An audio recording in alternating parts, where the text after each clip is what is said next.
As told by reader Andy B. A married couple were going out for the evening and called in a young teenage babysitter to take care of their 3 small children. When she arrived, they told her they probably wouldn't be back until late, and that the kids were already asleep, so she shouldn't disturb them. She starts doing her homework while awaiting a call from her boyfriend. After a while, the phone rings. She answers, but there is no one on the other end, just silence. Then whoever it is hangs up.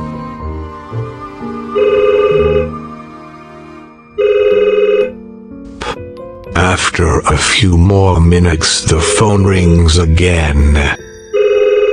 She answers, and this time there's a man on the line who in a chilling voice says, "Have you checked the children?" He hangs up.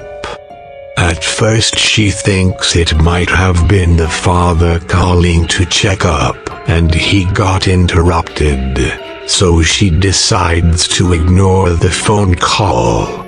She goes back to her homework. Then the phone rings again. "Have you checked the children?" says the creepy voice on the other end.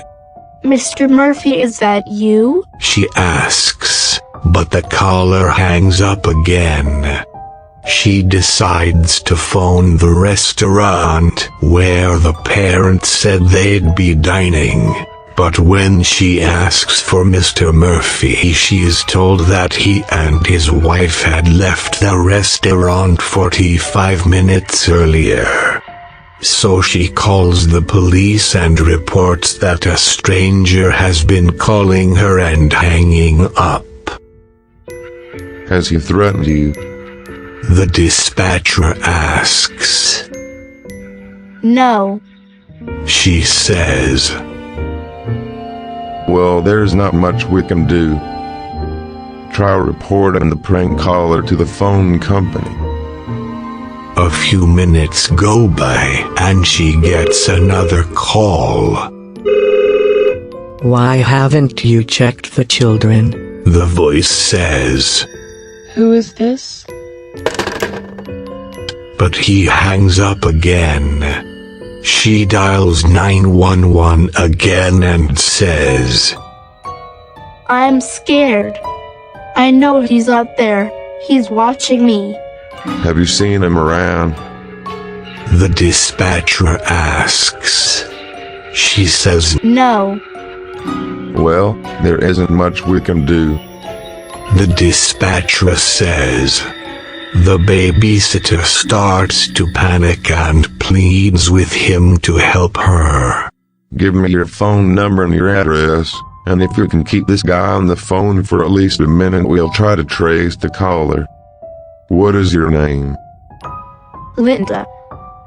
"Okay, Linda, if he calls back, we'll try to trace the call. In the meantime, just keep calm." She decides to turn the lights down so she can see if anyone's outside, and that's when she gets another call. "It's me," "You turned the light down." the familiar voice says. "Can you see me?" She asks, panicking.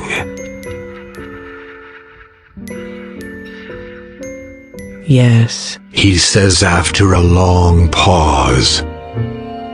"Look, you've scared me. I'm shaking. Are you happy now? Is that what you wanted?" "No." "Then what do you want?" she asks. Another long pause. "Your blood all over me." She slams the phone down, terrified. Almost immediately it rings again. Leave me alone. She screams, but it's the dispatcher calling back. His voice is urgent. Linda, the call came from another room inside the same house. You need to get out immediately. She tears to the front door, attempting to unlock it and dash outside, only to find the chain at the top still latched. In the time it takes her to unhook it, she sees a door open at the top of the stairs. Light streams from the children's bedroom, revealing the profile of a man standing just inside. She finally gets the door open and bursts outside, only to find a cop standing on the doorstep with his gun drawn. At this point she's safe, of course, but when they capture the intruder and drag him downstairs in handcuffs, she sees he is covered in blood. Come to find out, all 3 children have all been murdered. I hope you enjoyed this urban tale, and tune in every Sunday for more. Rate, comment, and subscribe.